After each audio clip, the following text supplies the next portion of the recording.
Welcome to Inspiring People, the show about inspiring people, those who are inspired and those who inspire others.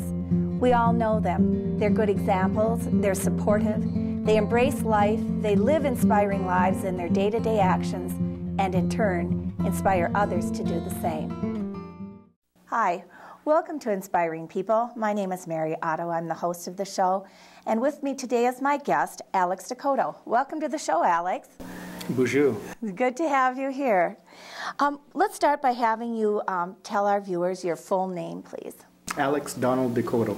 Okay. Let's talk a little bit about where you're from, where you grew up, and what brought you to Detroit Lakes. So, first of all, Alex, where are you from? Where did you grow up? I'm from the Turtle Mountain Chippewa Indian Reservation in North Dakota. Mm-hmm.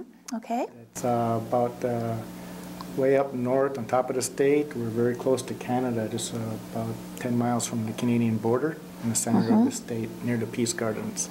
So you spent your childhood up till adulthood on the reservation there? Yep, I was born there and raised there, lived there all my life until just a couple of years ago when we moved down here to Detroit Lakes. Okay, great. Thank you.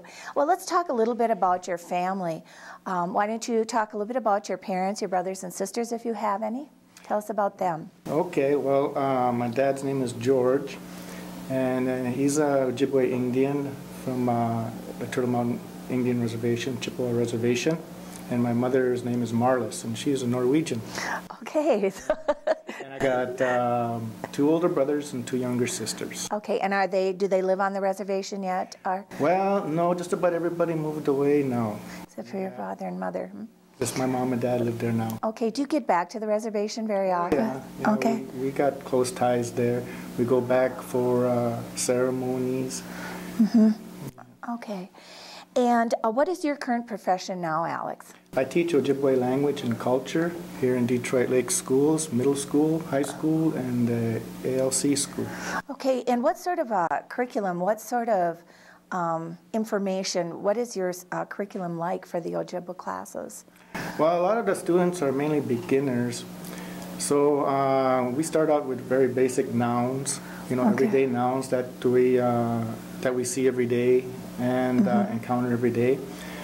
But I try to get them to get into a usage of the language as soon as possible because it's more rewarding that way. So we learn verbs right after nouns, and then we put the verbs and nouns together to try to make sentences. So by the end of any semester, some of my classes are just semester long, the student will be able to make sentences in Ojibwe that they can use every day in their, in their life at home or wherever they go.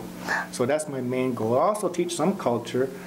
The culture has a lot of beautiful and useful values in it, and I like to pass those along because a lot of people are unaware that a lot of students are not raised in the culture. Even I, being born and raised on an Indian reservation, didn't know a lot of the culture until I started participating in ceremonies and visiting elders and starting to learn on my own, and I found that their culture has very much more to it than what most people know about it. Real beautiful values and things about the world and life. Sure. When you say you teach Ojibwe language, are you talking about a formal kind of Ojibwe language? Are there different types of Ojibwe language? Like I know my grandparents came from Germany, and there was High German, which is what was learned in school, and Low German, which is what my grandparents talked. And they couldn't even really understand me if I didn't speak Low German. Are there different forms of the Ojibwe language? Sure. The Ojibwe Nation is a huge nation. I think we're the 3rd largest Native American nation in the United States. And we also have a lot of people in Canada. And our traditional homeland reaches all the way from the East Coast, where we had lived about 600 years ago on the East Coast in Newfoundland, New York. And we had since then migrated westwardly. And along that migration, of course, some people stayed. So our people, from all the way from the East Coast, live all the way through the Great Lakes area into North Dakota, where our chiefs had moved out to, and then even further west into Montana, where Chief Rocky Boy moved to. In Montana, you have the Rocky Boy Cree Reservation, Chippewa Cree Reservation, where Chippewas live in Montana too. Okay. So that being a large area, that's just the eastern and west. You still have, you know, Ojibwe from southern Minnesota all the way into Canada. You know, so being such a large nation, of course, there's lots of varieties of Ojibwe. Okay. Lots of varieties, and I teach mainly what, you know, I guess you could call the mainstream. You know, like even though there's lots of English, you know, where like, you know, I might have a trouble understanding sometimes people in England when they talk English. You know, or people from New Orleans when they talk English. I sometimes have trouble, but it's all English, you know. And so there's a mainstream English, you know. Okay. So I teach the mainstream Ojibwe. That is probably the most popular. I try to stay with the most popular usage, you know. Okay. So the students can get more use out of it, you know. And have some of your students growing up in homes where Ojibwe was spoken? Some of them have, yeah. Okay. Some of them have been growing up in the homes, even though some of them are growing up in the homes, they are not fluent. And it's, you know, kind of surprising to find, you know, elders at home that are fluent in the language, and yet the grandchildren don't speak the language. Don't speak it. And so because language is so indicative of a society and so on, is one of the reasons that you want to preserve the language, so to preserving the traditions of the Ojibwe people, is that right? Sure, the language and the culture go together. When I first started learning language, as one of the elders told us, you guys can't just come to the sweat lodge, you can't just come to the ceremonies, you've got to learn the language. They go together, and I believed him, and I started learning language. And I can see how true that is. You know, how we talk, you know, our communication is comes from our heart and our mind, you know, and that's how we view the world.